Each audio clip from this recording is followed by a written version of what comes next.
Jim, let's talk about the new program that came out yesterday, the Public-Private Investment Program, the PPIP. Right. So we're hearing various words that some people want to participate, some people don't want to participate. It's hard to tell where we're going with this. Anytime you can get very low money, the cost of money, you want to try to find a reason for it. So in other words, if they're going to make the 6-to-1 leverage available. It's a sweet deal for the buy side. Right. So you go and you do it. And then what you're going to discover is banks really don't need to take the losses anymore because the government's forbearing.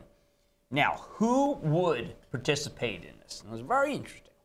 The banks that would participate are the ones that have written things down to the point where they might be so low that it's possible that there could be a bidding war for it. So you have a place like Webster in Connecticut.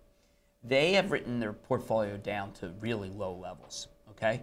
So it's possible that they could write their portfolio up, but the better way to be able to write it up is to sell it. Then you can throw it into the auction, and if somebody bids up on it. So there, that's a marginal player. Now, all of these things are the same. Like, last week, TALF, they did the auto loans, and people lamented the fact that it was only $5 billion. Well, wait a second. That's $5 billion more than we had. Okay. This could end up being, I know a lot of people, I have friends who are participating in the program, putting together money for this, because they want to be ready. They want to be ready if something happens. You'll see all the big firms that they'll want to be in it, and they're big brand names, and they feel like they're doing the right thing. Yeah, we heard from BlackRock, right? PIMCO, very publicly stating that they're all for it. There's no incentive for a bank to do this unless you've got one of these particular situations where Goldman wants to clean up its balance sheet, or a bank has written down things below to where they could rally. Because they could take a big risk that they put something out there for bid, and what if it gets bid low? Now that has set the mark. Unless for these they assets. Already lowered it to the point where it's 17 to 20 cents on the dollar. Dodgy. Well, 17, 20 cents on the dollar. I think that you're going to get a bidding war for some of this stuff. But what I want to emphasize is that you have to take all of these in combination.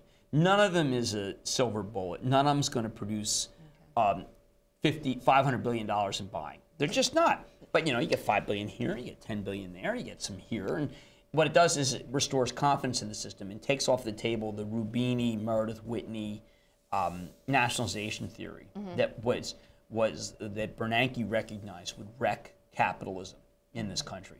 So anything that gets nationalization off the table, including all these programs, the FDIC's program is very, very good.